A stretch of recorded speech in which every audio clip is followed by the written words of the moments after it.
2004년도, 그러니까 지금으로부터 20년 전입니다. 2004년도 1월 10일 날, 오늘 여기가 아니고 그 효자동 쪽에서 상가를 얻어가지고 목자의 음성 교회라는 이름으로 교회가 시작이 되었습니다. 20주년이 된 거죠. 20살 먹은 겁니다. 그때 교회 이름을 지을 때 전국에 없는 이름. 그러니까 두 가지를 생각한 겁니다. 그러니까 전국에 하나도 없는 이름, 그 하나하고 두 번째는 교회의 특성을 가장 잘 드러낼 수 있는 이름. 그래서 목자이신 예수님을 생각했고 그 목자이신 예수님의 말씀을 따라서 모두가 하나 되어가는 교회를 이루자. 그래서 이제 지었던 이름이 목자의 음성 교회였고 전국에 진짜 하나도 없었습니다, 이름이. 나중에 비슷하게 한 분이 졌더라고요. 의자를 뺐습니다. 목자 음성 교회 뺐는데 아마 지금도 여러분 인터넷 쳐보면 목자의 음성 교회는 하나밖에 없습니다. 아마 그럴 거예요. 이거 따라 짓지도 못하는 것 같아요. 이 교회 이름을 이렇게 해서 시작된 지 20년이 지났습니다. 제가 그 목사 될 때의 나이가 만 30세입니다. 그때 목사가 저 연령이죠. 그러니까 가장 이제 목사 될 수 있는 나이가 만 30세인데, 만 30세에 목사가 되었습니다. 그러니까 어쩌면 최연소 가장 빠른 나이에 이제 목사가 되었다고 봐야 되겠죠.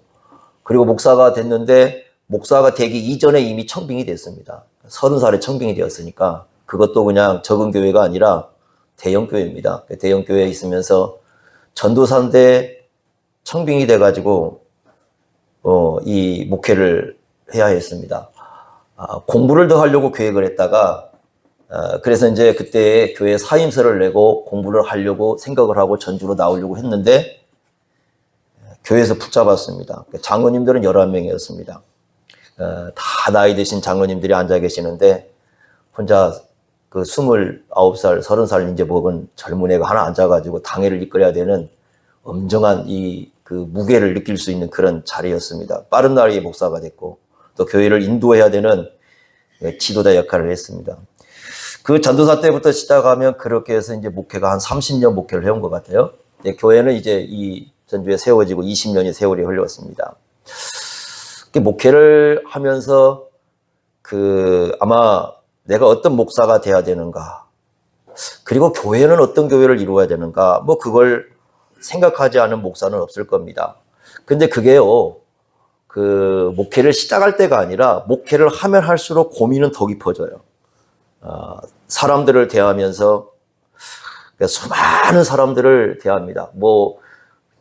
목회를 해가지고 한 30년 동안 대했던 사람들 수를 따지자면 끝이 없죠. 그런 사람들을 대하면서 진정으로 이제 이 사람들이 교회를 사랑하는가, 그 의문을 끊임없이 우리는 던집니다. 또 참된 기독교적인 어떤 믿음을 가지고 있는가, 그것도 끊임없이 질문을 합니다. 왜냐하면 대하면서 늘 느끼는 거예요. 교회를 얘기하는데 전혀 교회를 사랑하는 것처럼 보이지도 않고, 믿음을 얘기하는데 믿음이 있는 것처럼 보이지도 않고, 그러면서 열심히 합니다. 그 앞에서 이제 고민을 많이 할 수밖에 없는 상황이 되는 거죠. 지역교회는, 우리 같이 이렇게 세워진 지역교회는요, 세워지는 때가 있습니다. 우리도 20년 전에 세워졌으니까 자라나는 때가 있습니다. 그런데 중요한 건 역사 속에서 사라지기도 합니다. 우리 요한계시록에 나와 있는 7교회는 지금 아무것도 없습니다. 뿐만 아니라 성경에 있는 이름들, 데살로니가 교회든 로마 교회든 빌립보 교회든 아무것도 남아있지 않습니다. 그뿐만 아니라 2000년 넘게 역사 흘러왔는데 흘러온 역사 속에 지금 교회로서 살아남아 있는 교회는 거의 없습니다. 교회 역사는 무엇을 말해주느냐? 사라진다는 겁니다, 교회는. 세워지기도 하지만 사라지기도 합니다. 그렇기 때문에 그 시대에 어떤 사람들이 모여가지고 어떤 교회를 이뤘느냐, 이게 기념비적인 교회로 남을 수도 있고 아니면 그저 그냥 왔다가 모였다가 사라지는 교회도 될 수가 있습니다. 주님의 몸된 교회는 주님이 오실 때까지 사라지지 않습니다. 주님께서 교회는 붙잡고 있기 때문에 주님 오실 때까지 교회는 사라지지 않습니다. 그러나 지역교회는 사라집니다. 앞으로도 교회, 지역교회, 우리 한국 사회는요, 우리 한국 교회는 지금 이렇습니다. 분위기가. 개척은 다 멈췄습니다. 끊임없이 하고는 있습니다만 멈췄다고 봅니다. 지금 보이는 건 소멸입니다. 계속 소멸되고 있습니다. 코로나 기간 중간에 평균적이 나왔습니다. 하루 5교회씩 사라졌습니다. 교회 끝났을 때 6천, 7천 교회가 한국 땅에서 사라졌습니다. 앞으로 우리가 겪을 현실은 뭐냐면 교회는 끊임없이 한국 교회는 사라진다는 겁니다. 지금 존재하고 있는 이름 있는 교회들 앞으로 얼마가 남아있을지 아무도 모르는 현실이 우리에게 오게 됩니다. 그런데 제가 이제 느끼는 게 뭐냐면 그 성경을 보는데 사람들은요, 바울을 굉장히 존경합니다. 그래서 신약 어떤 성경을 보면서 그 신약에 나와 있는 인물 중에 누구를 가장 존경하고 존중하고 그리고 누굴 닮고 싶습니까? 그러면 바울이라고 얘기를 합니다. 근데 꿈을 꾸는 것은 베드로입니다. 희한합니다. 왜냐 보면은 그 교회를 얘기하는 거 보면 되게 어디를 생각하냐면 그 베드로 당시에 막 성령이 와가지고 막 3,000명 회개할 때 요걸 생각을 해요. 바울은요, 그런 역사를 경험해 본 적이 없어요. 바울은요, 교회 개척 가면은 죽을 만큼 맞고 열심히 복음 전했는데 몇 사람 안 믿고 그리고 두들겨 맞고 쫓겨나고 밤에 도망치고 막 사람들이 떼거리로 와가지고 바울 붙잡아서 죽이려고 하고 이게 바울의 인생이에요. 근데 바울의 인생은 살고 싶어 하지는 않아요. 바울은 존경한답니다. 바울 이름자도 많습니다. 따라가지도 않습니다. 그런데 근데 꿈은 다 뭘 꾸느냐? 3,000명, 5,000명 회개했다는 그걸 꿉니다. 근데 그 역사는 일어나지 않습니다. 바울이 쓴 서신을 보면요, 문제없는 교회가 없어요. 여러분 로마서를 읽어보세요. 다 문제 있습니다. 고린도적 교회요, 11개 문제를 안고 있습니다. 에베소 교회 문제덩어리입니다. 빌립보 교회 문제덩어리입니다. 데살로니가 교회 문제덩어리입니다. 어느 성경도 문제가 없는 교회가 없어요. 왜 그러느냐?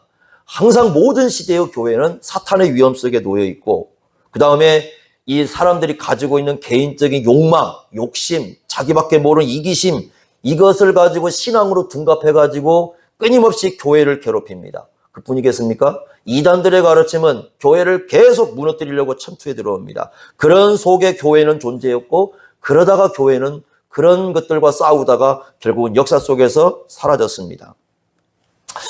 어떤 교회를 이루어야 될까? 그것은 그래서 목회자에게 끊임없는 고민입니다. 여러분 성경을 읽다 보면은 아마 성경을 좀 읽다 보면 많이 느낄 거예요. 스스로가 예수를 믿는다고 하는데 예수님께서는 그걸 믿음이라고 인정하지 않는 것이 굉장히 많습니다. 의외로 많습니다. 여러분들이 복음서를 들여다보시면요, 자기는 믿음이 있다고 하는데 예수님은 그게 믿음이 아니라고 수도 없이 지적을 합니다. 또 어떤 사람들은 자기가 예수님의 제자라고 얘기합니다. 예수님의 제자라고 끊임없이 얘기하는데 예수님은 당신은 거짓 제자라고 계속 가르칩니다. 복음서를 보면 그게 눈에 띄고 들어옵니다. 성경을 읽으면 예배도 마찬가지인데 여러분 예배 인정하지 않는 게 굉장히 많습니다. 여러분 아벨과 가인의 살인사건이 왜 났느냐? 예배를 인정하지 않았기 때문이에요. 예배를 드린다고 예배를 받아주시는 게 아니라 예배를 드린다고 하는데 그 예배를 인정하지 않는 경우도 굉장히 많습니다.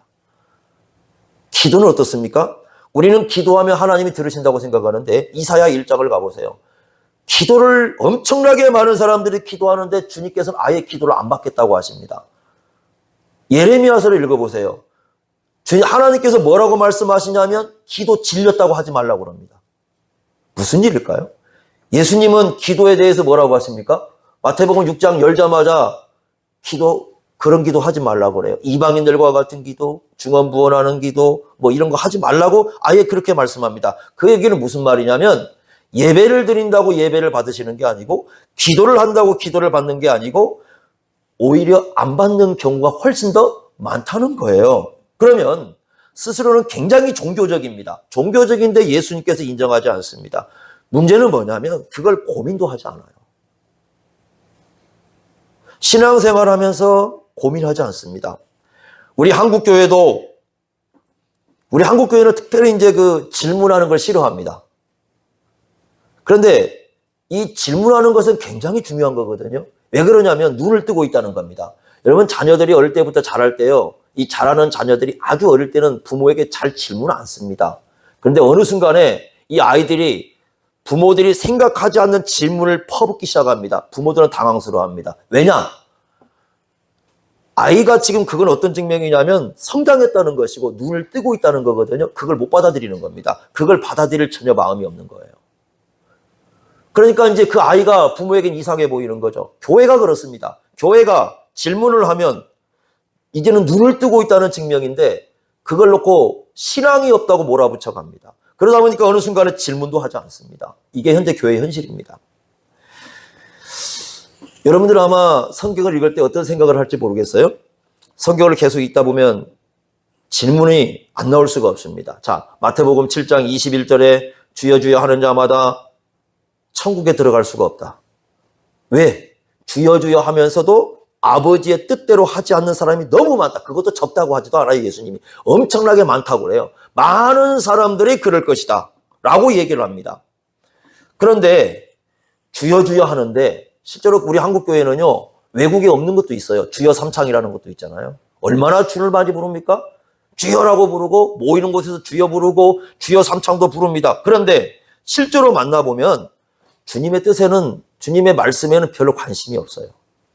또 이게 주님의 뜻이라고 하면 그 뜻대로 살고자 하는 용기도 없어요. 분명히 알아요. 이게 옳은 걸 알아요. 옳으면 살아야 되는데 옳은 대로 살려고 하는 용기도 없어요. 관심도 없어요. 그러면서 주여라고 부르고 있습니다. 그런데 고민도 하지 않아요. 주님의 말씀을 앞에 놓고 과연 주여 주여 하는 자마다 많은 사람들이 천국에 들어올 수가 없다고 한다면 우리가 예수님을 주님으로 부르는 것에 대해서 어떻게 생각해야 되는가 고민을 해야 되는데 고민하지 않습니다. 에베소서 5장 18절 19절 보면요, 성령 충만에 대한 얘기가 나옵니다. 성령 충만, 여러분 너무 좋은 겁니다. 그런데 저는 어릴 때부터 이 교회를 나갔을 때 성령 충만을 얘기할 때요, 두 가지 얘기를 못 들었어요. 첫째는 성령 충만이 교회 얘기라는 걸 못 들었고, 두 번째는 시편 찬송가라는 얘기를 들어본 적이 없어요. 모든 사람이 성령 충만하면 혼자 마음이 감정이 부해지고 자기 혼자 막 뭐 기도 열심히 하고 자기 뭐 열심히 봉사하고 그걸 성령 충만이라 합니다. 그런데 성령 충만을 읽어보면 그런 얘기 아예 없어요. 성령 충만의 얘기를 읽어보면 거기에 보면은 그냥 시편 찬송가만 얘기합니다. 은사 얘기 등장하지도 않습니다. 그런데 제가 교회에서 자라오면서 어느 누구도 성령 충만하면 그 사람이 교회를 올바르게 이루고 시편 찬송가를 부른다는 얘기를 들어보지 않았습니다. 그런데 수많은 사람들이 에베소서를 읽어가면서 그 부분을 보면서도 시편 찬송 관심도 없고 읽지도 않습니다. 부르지도 않습니다. 뭘 가지고 성령 충만을 얘기하는지 때로는 이해가 안 돼요. 그런데 그걸 얘기하는데 얘기하면 사실 듣지도 않습니다. 시편 찬송가 부를 때 어렵지요? 저도 어렵습니다. 왜? 한 번도 불러보지 않았으니까, 교회에서. 어릴 때부터요, 막, 뭡니까? 성경에 보면, 이게, 불러, 뭐 그런 얘기는 많이 부르니까 그냥 자다가도 불러, 그냥, 그래, 이렇게 듣습니다. 시편 찬송가는 아무것도 떠오르지 않습니다. 왜? 불러본 적이 없어요. 그러니, 시편 찬송가를 가져와가지고 처음에 이렇게 대해보니, 이게 불러보지 않는 찬송가를 앞에 놓고, 그런다고 제가 성악 전공한 것도 아니고 노래를 잘하는 것도 아니고 항상 자라오면서 노래를 왜 그 모양으로 하느냐고 들었던 사람이 이 찬송을 부르자니 이게 되겠습니까? 그리고 여러분들이라도 찬송을 잘해가지고 여러분들이 잘하는데 제가 따라가면 좋은데 다 보니까 제가 틀리면 여러분도 틀리고 제가 맞으면 여러분도 맞는데 얼마나 어렵고 힘들겠어요? 교회에서 이런 얘기를 하면 뭐라고 하냐면 꼭 그렇게 불러야 됩니까? 문제는 심각한 거예요. 왜? 분명히 성경에는 시편 찬송가가 성령 충만이라고 얘기를 했는데 시편 찬송가를 부르질 않아요. 그러면 여러분 우리가 진짜 성령 충만을 강조하면은 시편 찬송가를 불러보려고 애를 쓰고 안 되면 10번이고 20번이고 불러서 우리 걸로 만들어내야 되잖아요. 성령 충만, 뭔 충만 신문에 수두룩하게 써놓는데 어느 누구도 시편 찬송가를 말하지 않습니다. 관심도 없어요. 얘기해도 부르지도 않습니다. 그러면 우리는 무슨 성령 충만을 얘기하는 것일지 여러분 고민이 되십니까? 안 되십니까? 성찬을 배울 때요, 신학교 갔을 때, 교회론 배울 때 영적 임재를 배웠습니다. 영적 임재를 배워가지고 열심히 교회로 왔는데 교회에 영적 임재가 없어요. 영적 임재라는 그 성찬식을 교회 안에서 성찬식을 하면서 배우지도 못했을 뿐만 아니라 배워가지고 막상 와보니 영적 임재인가 질문했을 때 영적 임재의 성찬식도 존재하지 않아요. 그럼에도 불구하고 고민도 하지 않습니다. 제가 영적 임재에 대한 성찬 얘기를 하면서 하니까 그래도 몇 분 목사님, 나이 드신 목사님이 어떻게 해야 되냐, 지금이라도 한번 바꿔보겠다고 어떻게 해야 되는가 물어봅니다.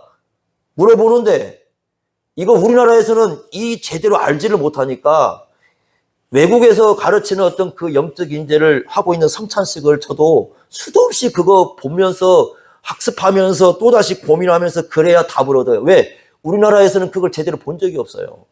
카톨릭식입니다. 찝잉글리식입니다. 죽을 짬뽕 해가지고 열심히 하고 있습니다. 떡이 오면 여러분 지금도 마찬가지인데 포도주가 오면 거기서 기도를 합니다. 이거 하면 안 되는 거죠.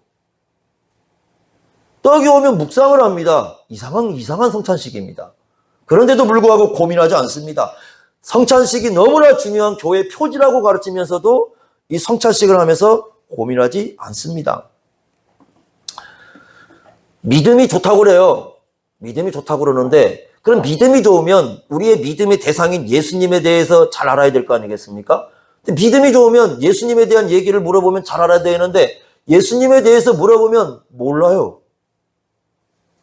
그러니까 예전에 이제 목회할 때 제가 이제 이 시골에 그때 김제에서 했을 때 이제 가서 묻습니다. 아주 신앙이 오래된 분이고 연륜 쌓였고 좋으신 분이에요. 그러면 제가 묻습니다. 혹시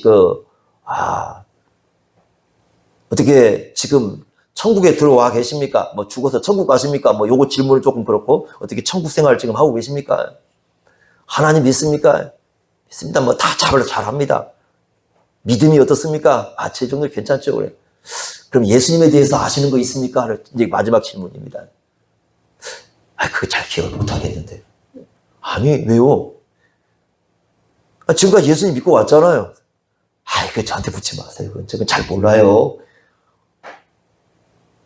대답이 되게 그렇습니다. 예수님을 모르는데 무슨 믿음이 있습니까? 예수님을 알지 못하는데 그게 왜 믿음이에요? 종교적인 열심이지 믿음 아니에요. 맹목적인 것은 믿음 아닙니다. 그 맹신이죠. 우리 기독교는 맹신의 종교도 아니고 미신의 종교도 아닙니다. 맹신과 미신을 따르려면 기독교 안 믿는 게 낫습니다. 기독교는 믿음의 종교지 맹신을 따르는 종교 아니에요. 미신도 아니고요.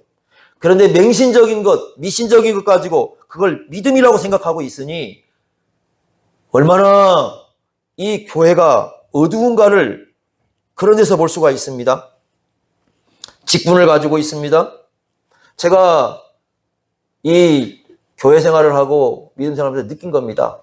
직분을 가지면 반드시 서약을 합니다. 우리 목사들도 서약을 합니다. 저는 서약하면서 양심에 찔렸어요. 처음에 그게 있는 줄도 몰랐어요. 가르쳐준 사람도 없었어요.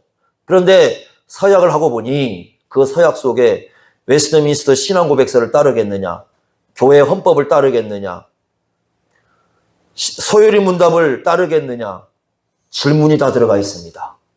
답을 했는데 공부를 해본 적이 없어요. 얼마나 거짓말을 하고 있는지. 그리고 여러분들 직분할 때나 뭐 할 때 다 서약합니다. 기억하십니까? 결혼할 때 서약하듯이 직분할 때 다 서약을 합니다. 제가 깨달은 건 뭐냐면 그 서약을 해놓고요. 그 서약 지켜가는 사람 거의 없다는 것입니다. 저는 그거 서약 지키려고요. 서약하고 난 다음에 양심에 찔려가지고 헌법책을 달달달 공부를 했습니다. 그거 서약 지키려고 웨스트민스터 신앙고백서, 대요리 문답, 소요리 문답 죽으라고 공부했습니다. 적어도 서약을 할 때는 거짓말을 했지만 교회를 이룰 때는 거짓말을 하면 안 된다는 거였어요.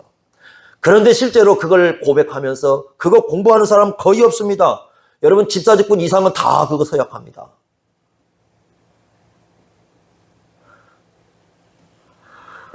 종사를 한다고 하는데 내용을 보면 다 자기 충족이에요. 충족을 추구해요. 내가 얼마나 충족한가를 추구하지 주님의 말씀의 방법을 따르지 않습니다. 성경적인 방법을 가르치면 듣지도 않습니다. 우리 한국교회는 성경적으로 하는 교회가 아니라 규제적으로 하는 교회입니다. 규제적으로. 성경적인 것은 뭐고 규제적인 건 뭐냐면요. 성경적인 것은 자발적입니다.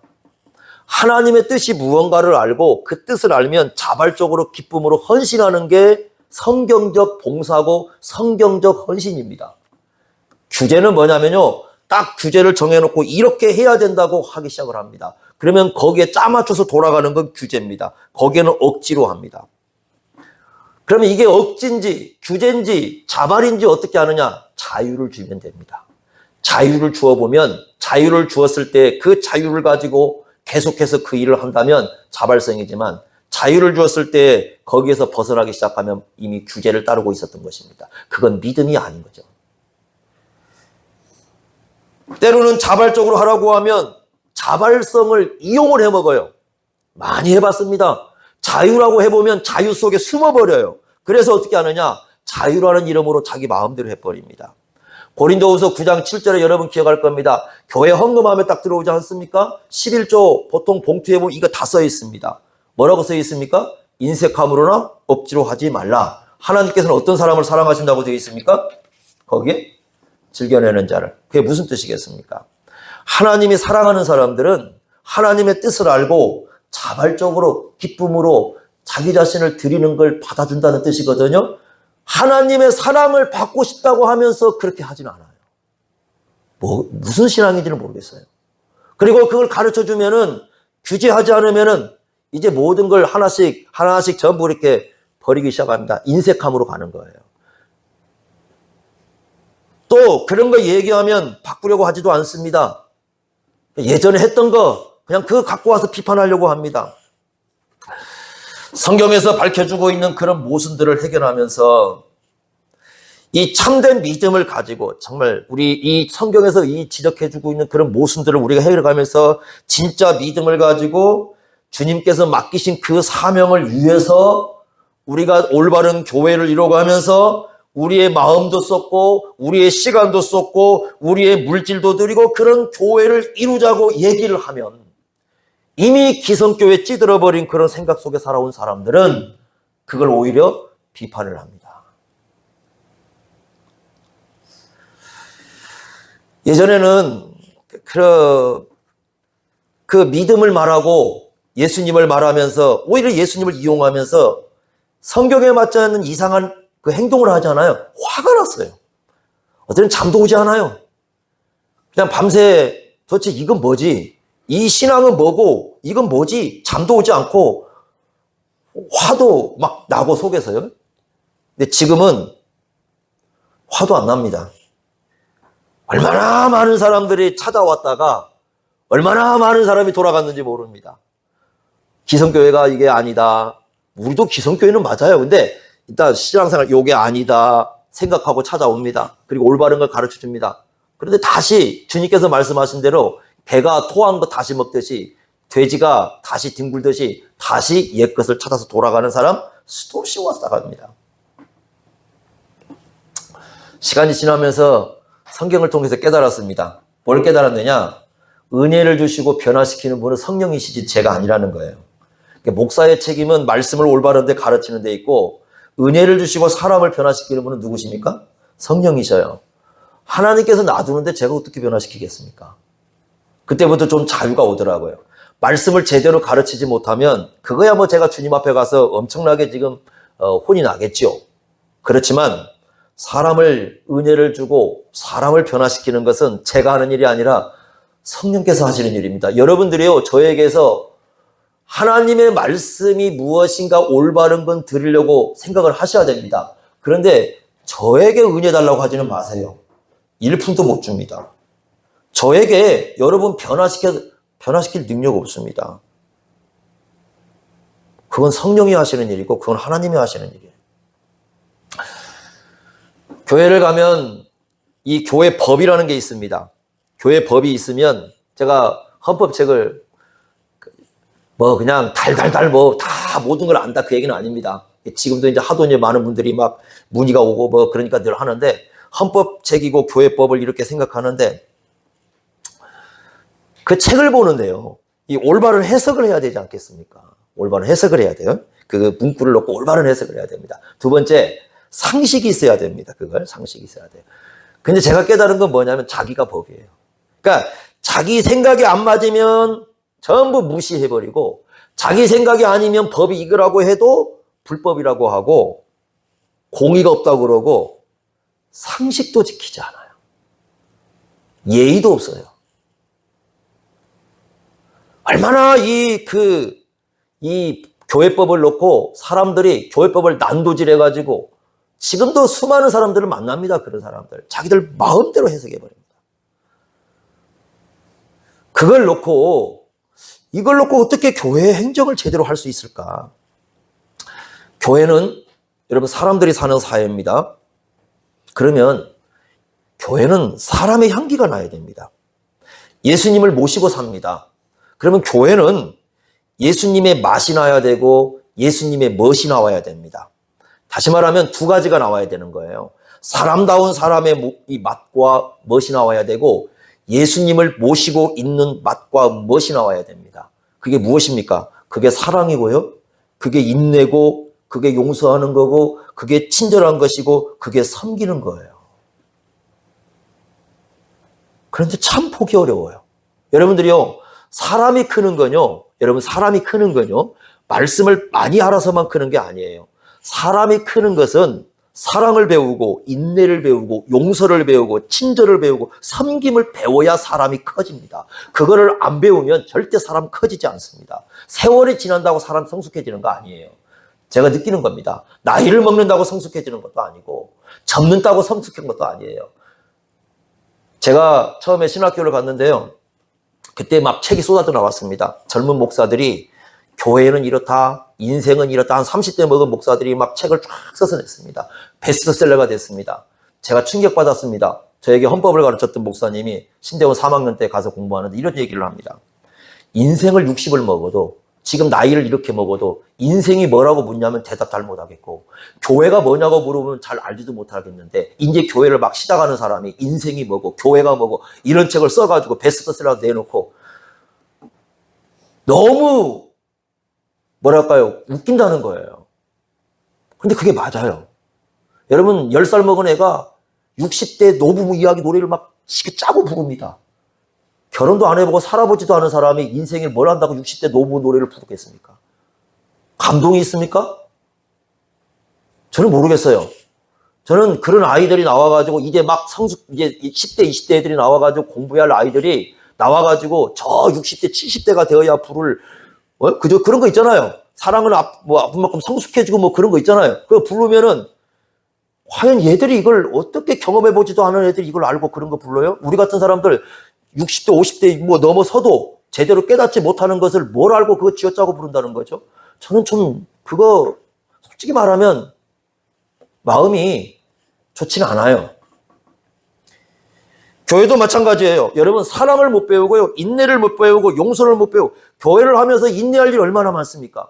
교회를 하면서 사랑할 일 얼마나 많습니까? 용서할 일 얼마나 많습니까? 친절 베풀어야 되고 섬길 줄 알아야 되고 누구보다 먼저 그것을 드러내야 되는 것이 그래야 사람이 크지 않습니까? 그런데 어떻게 된 줄 아십니까? 그것이 없으면 보세요. 세월은 쌓입니다. 우리 다 그렇게 살아왔습니다. 지금 어느 정도 왔습니다. 이거 안 배우고 종교적이고 윤리적이면 정말 완고한 바위덩어리예요. 가장 무서운 독이 됩니다. 어떨 때 보면 신앙인들이 너무 무서울 때가 있어요. 그게 어떨 때냐? 바로 이럴 때예요. 사랑해야 할 자리에서 사랑 안 드러내고 인내해야 할 자리에서 인내 안 드러내고 용서할 자리에서 용서 안 하고 친절 베풀할 때 친절하지 않고 섬겨야 할 자리에서 섬기지 않는 그러면서 예수 얘기하고 신앙 얘기하는 사람이 제일 무서워요. 저는. 여러분 오늘 말씀을 보십시오. 오늘 읽은 말씀을 보시면요. 6장 2절 한번 보십시오. 오늘 읽었던 말씀. 권사님 읽었던 말씀은 요건 안 읽었어요. 한번 보십시오. 6장이 어떤 사건이 발생했냐면 6장 2절 보시면 큰 무리가 따랐다고 얘기하면 예수님을 많은 사람이 따라다녔어요. 그런데 왜 따라다녔다고 나옵니까? 병자들에게 뭘 했습니까? 표적을 보였습니다. 표적을 봤어요. 그리고 나서 무슨 사건이 발생하냐면 오병이어 사건이에요. 떡 5개와 물고기 2마리로 엄청나게 많은 사람을 먹인 사람을 친히 경험을 합니다. 그러니까 이 사람들은 예수님을 통해서 표적도 보고 놀라운 사건도 경험하고, 그래서 이 사람은 예수님에게 2가지를 요청합니다. 첫째 요청은 뭐냐면 6장 15절 보시면요. 억지로 붙들어 뭘 삼으려고 했어요? 임금이에요. 예수님께 임금 되어 달라는 겁니다. 자기들의 요청입니다. 예수님께 임금 되어 달라는 겁니다. 그러니까 예수님이 어떻게 하셨어요? 도망가 버립니다. 안 하겠다는 뜻입니다.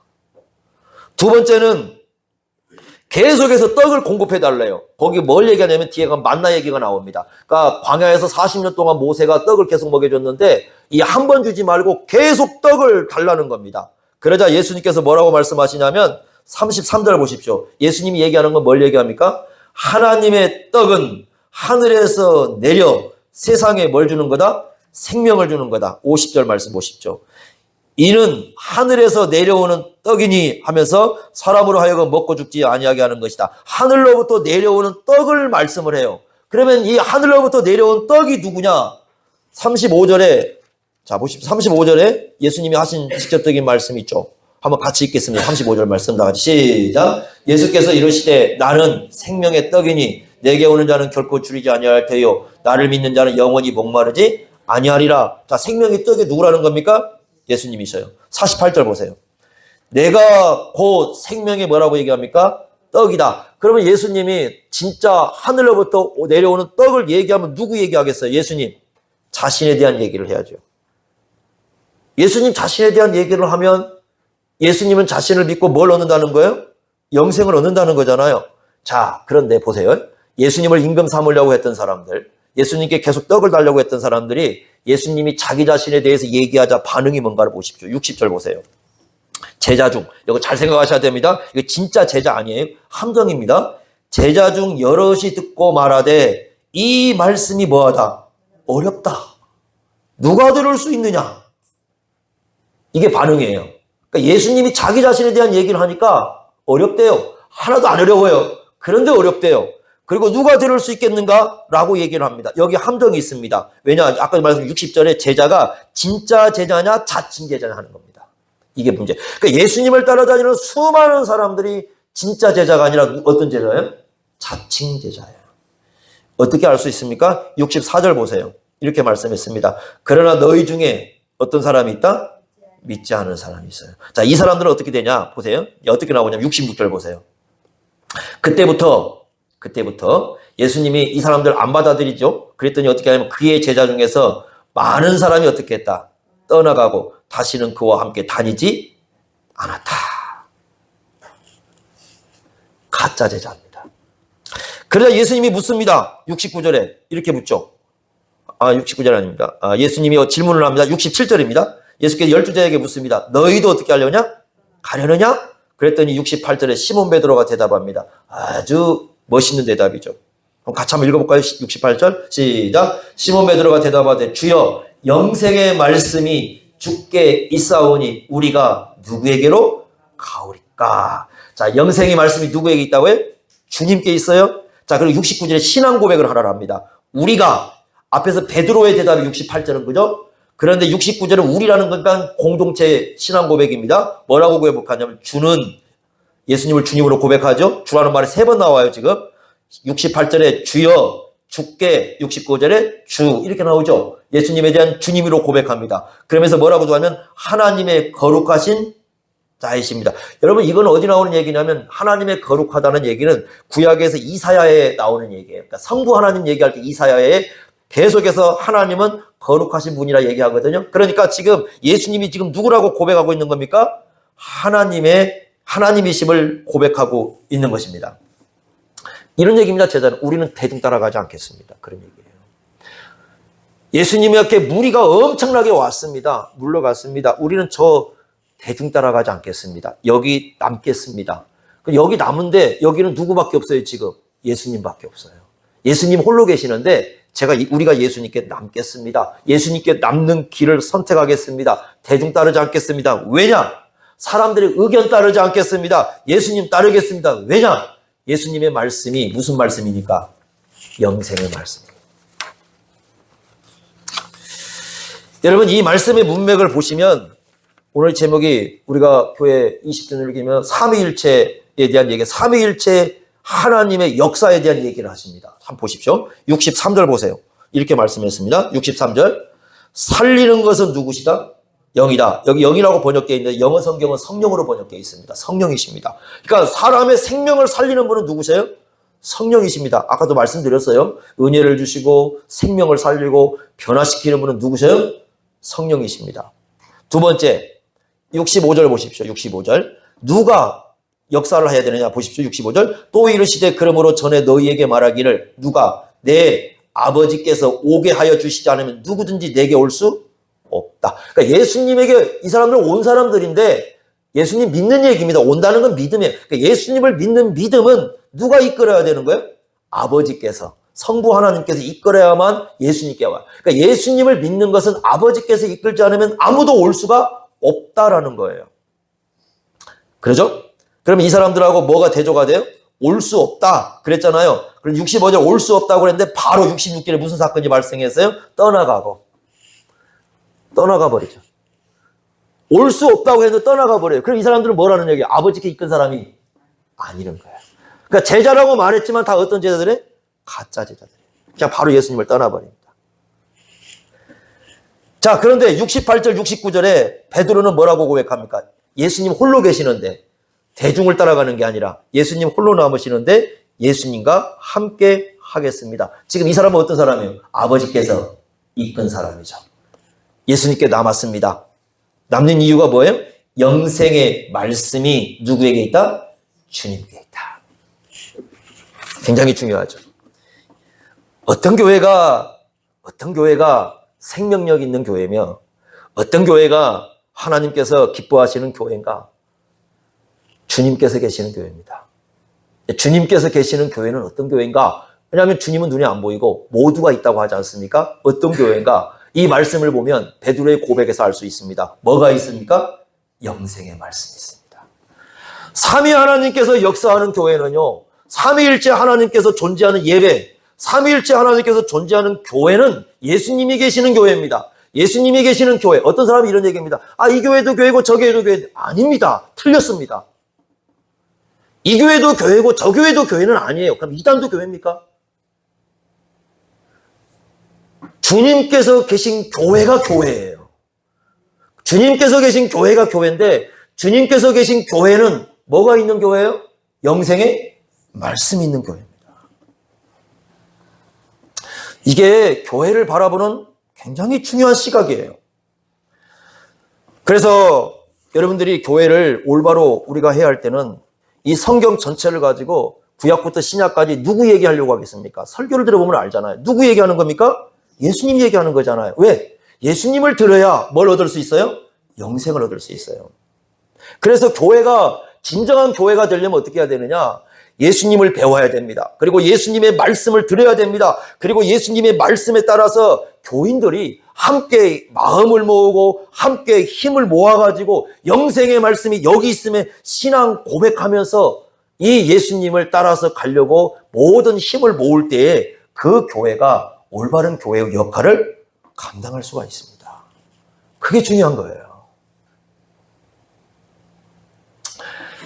저를 가르쳤던 선생님이 좀 일찍 돌아가셨는데 그런 얘기를 합니다. 평생 동안 10명이라도 제대로 된 교회를 이루고 싶다라는 얘기를 아주 입버릇처럼 했습니다. 근데 그 교회가 사람이 없었던 건 아니에요. 그럼에도 불구하고 그런 얘기를 합니다. 우리는 몇 명이냐? 헌금이 얼마냐? 교회당 규모가 얼마나 크냐? 굉장히 중요시 여깁니다. 그렇게 되면 초대교인들은 다 실패한 사람들입니다. 사역자들은. 왜냐하면 우리 시대와 같은 그런 건물들, 우리 시대와 같은 사람 수, 우리 시대와 같은 헌금, 초대교회는 없습니다. 바울은 그런 거 경험해보지도 못했습니다. 바울은 실패자입니까? 바울은 우리가 읽어보면은 그 이방 사람들에게 복음을 전하면서 정말 고생 많이 했어요. 힘든 것 엄청나게 했습니다. 교회는 여러분 이런 생각이 굉장히 많은 것 같아요. 바울은 안 가르쳤습니다. 그런 얘기. 대형 교회는 성공한 교회라고 그렇게 가르치는 교회가 굉장히, 우리 한국 교회는 그렇게 가르쳐요. 대형 교회가 성공한 교회입니까? 제가 첫 목회지를 갔을 때 대형 교회를 갔습니다. 담임으로 갔어요. 그것도 부교육자도 아닙니다. 저는 부교육자 경험이 별로 없습니다. 그래서 갔는데 사람들이 하는 얘기는 뭐냐면 성공했다는 겁니다. 성공했다. 성경은요, 성공한 교회 얘기 나오지 않습니다. 성경은 둘 중에 하나입니다. 승리한 교회 아니면 전투하는 교회입니다. 승리한 교회는 어디입니까? 여러분, 교회를 해서 하늘에 있는 교회예요. 하늘에 들어간 사람들만 어떤 사람들이에요? 승리한 사람이에요. 땅에서는 전부 뭐예요? 전투하는 교회, 싸워야 돼요. 이 땅에서는 승리하는 교회가 없어요. 하늘에 가야 됩니다. 끝까지 예수 믿고 끝까지 주님 말씀 따르고, 그래서 하늘에 들어가야 그 사람이 어떤 사람이에요? 승리한 교회에 속한 사람이에요. 전투하는 교회에 속했다고 해서 승리하는 교회로 가는 건 아니에요. 여기서 이겨내야 승리하는 교회로 갑니다. 우리가 이런 부분에서 좀 상당히 좀 그 의미를 좀 다시 한번 찾아봐야 될 것 같아요. 여러분 한번 생각해 보세요. 역사에 위대했던 교회들 한번 생각해 보십시오. 안디옥 교회. 안디옥 교회 몇 명 모였습니까? 지금 안디옥 교회 말고요. 1세기 안디옥 교회 몇 명 모였어요? 자, 안디옥 교회 성도 중에 기억나는 사람이 있으면 한 명만 얘기해 보세요. 성도입니다.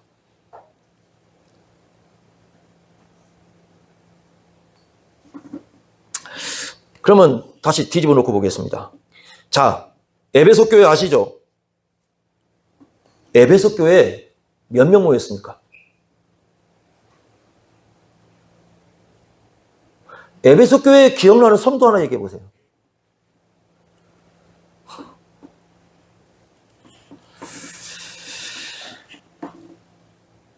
우리는 우리가 책임질 수 없는 얘기들을 너무 많이 하는 것 같아요. 우리는 아무도 에베소 교회가 몇 명이 모였는지, 그게 어떤 성도들이 모였는지 아무도 모릅니다. 그런데도 우리는 어떤 교회라고 봐요? 그런 교회들을 훌륭한 교회라고 얘기를 합니다. 지금 존재하지도 않습니다. 역사 속에 얼마 가지도 않았어요. 다 사라졌습니다. 그런데도 우리는 지금 굉장히 훌륭한 교회라고 봅니다. 왜? 건물이 있어서도, 건물도 없었어요. 건물이 있어서도 아니고, 사람이 많이 모여서도 아니고, 우리 모릅니다. 아무도 몇 명이 모였는지. 누군가도 모릅니다. 그런데 왜 그 교회는 그렇게 훌륭하다고 얘기하고 많은 사람들이 귀감이 되는 기념비적인 교회로 생각하는가? 여러분, 한 번쯤 우리가 고민을 해야 되지 않겠습니까? 이런 얘기를 하면은 교회가 적어서 뭐 좋다 그 얘기하는 게 아니에요. 교회는요, 주님 오실 때까지 계속해서 복음 전해야 되고, 끊임없이 교회는 성장해야 되고 나아가야 됩니다. 주님께서 교회에 더 이상 역사에 필요 없다고 말씀할 때까지는 교회는 계속해서 일을 해야 됩니다. 어떤 사람 이런 얘기를 한 걸 들어봤어요. 교회 규모가 적은 교회를 와가지고 하는 얘기입니다. 제가 별로 봉사할 마음 없어요. 나중에 1000명 모이고 10,000명 모이고 큰 교회 가면 봉사하고 싶어요. 그러면 누구 때문에 봉사하는 겁니까? 누구에게 봉사하는 겁니까? 도대체 누구에게 봉사하며 누구 때문에 봉사하는 겁니까? 아니, 하나님께 봉사하고 하나님을 섬기고 하나님을 예배하는데 1000명이, 10,000명이, 10명이 무슨 의미가 있습니까? 그 교회가 진정한 예배를 드리는지, 건전한 예배를 드리는지, 삼위일체 하나님을 예배를 드리는지, 그게 중요한 거지. 뭘 가지고 그렇게 얘기합니까?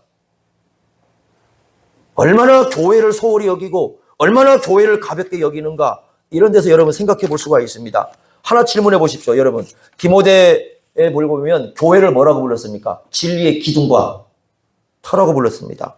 저는 이런 질문을 해봅니다. 우리 지금 한국계 유명한 교회들 있죠? 전라북도도 유명한 교회 있습니다. 큰 교회 있습니다. 교회 이름 있습니다. 왜 그 교회를 여러분 기억하십니까? 진리의 기둥과 터가 돼서인가요? 그 교회를 기억하면서 이 교회야말로 진리의 기둥과 터라는 생각이 듭니까? 아니면 훌륭한 건물당, 큰 땅, 수많은 사람들이 모인 곳 그렇게 기억하십니까? 저는요, 한국교회에 또 우리 전라북도에 대형교회를 기억하면서 진리와 기둥의 터라는 그런 이미지를 갖고 기억되는 교회가 하나도 없어요, 사실은. 그래서 저는 안타까운 겁니다. 왜? 주님께서는 분명히 역사적으로 기념비적인 교회, 그래서 여러분 7교회 중에서 오직 한 교회만 기둥이라는 표현을 썼어요. 어느 교회입니까? 빌라델비아 교회입니다. 왜 빌라델비아 교회입니까? 전체 7교회 중에서 가장 작은 교회인데 왜 기둥이라고 썼느냐? 하나님께서 역사 속에서 가장 기념비적으로 볼 수 있는 교회는 이 교회라는 것 보여요. 하나밖에 없습니다. 진리의 기둥과 터예요, 그 교회가. 뭐가 있습니까? 아무도 몰라요. 우리 7교회에서 이 교회가 얼마나 컸는지, 얼마나 모였는지 아무도 모릅니다. 그러나 하나님께서 보시는 유일한 관점은 하나 뭡니다. 진리의 기둥과 터라는 관점으로 보십시오. 여러분 그렇게 기억되는 교회가 있으면 큰 교회일지라도 정말 훌륭한 교회입니다. 작은 크든 문제가 아니에요. 교회가 크든 작든 이게 문제가 아니라 그렇게 기억될 수 있는 교회가 있다면 정말로 훌륭한 교회입니다. 또 거기에 마음을 쏟고 있는 사람들이 있다면 정말 훌륭한 신자들입니다. 그리고 거기에 관심을 쏟고 있다면 정말 훌륭한 직분자들입니다. 목자의 음성 교회라는 것, 여러분은 어떻게 생각할지 모르겠지만 저는 우리 교인들이 좀 자부심을 갖고 살아도 괜찮다고 봐야 돼요.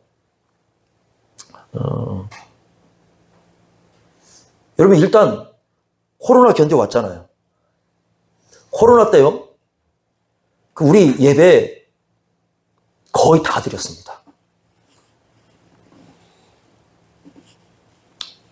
코로나 때 하루 5교회씩 사라질 때 우리는 예배 드리면서 하나님 찬송했습니다. 그게 몇 명이냐가 중요하지 않습니다. 그러나 예배하면서 우리가 그래도 공동체에서 모여서 여러분 잘 해왔습니다.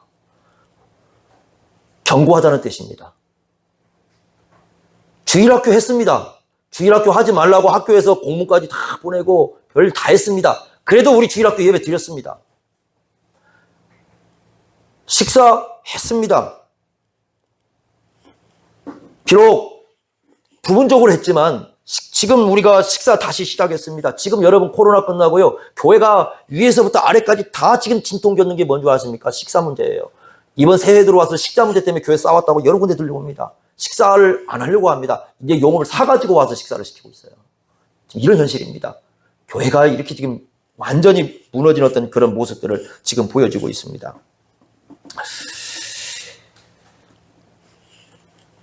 또 우리 교회 여러분 밖으로 나가보세요.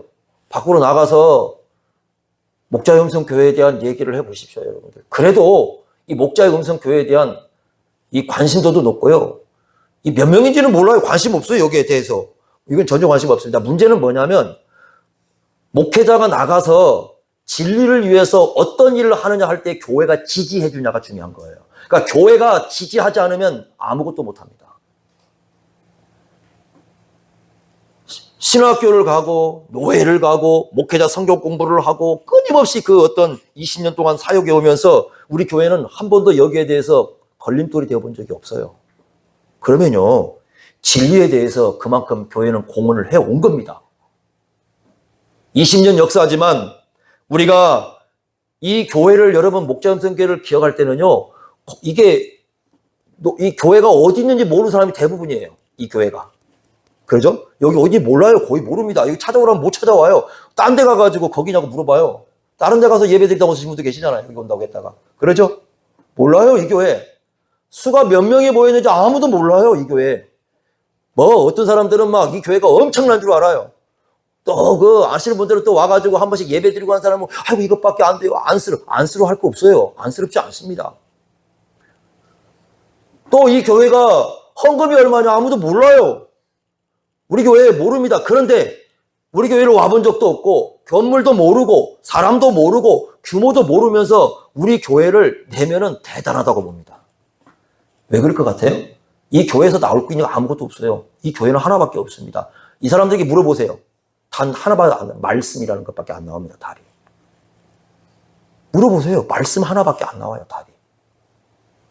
그러면 이런 정도면 여러분, 우리가 완성된 교회는 없어요. 그렇지만 하나님께서 적어도 주목하는 이 시대의 기념비적인 교회로서 역할은 감당하고 있다는 뜻이에요. 그래야 교회 존재 의미가 있어요. 그렇지 않으면 여러분, 처음에요, 제가 개척 나온다고 했을 때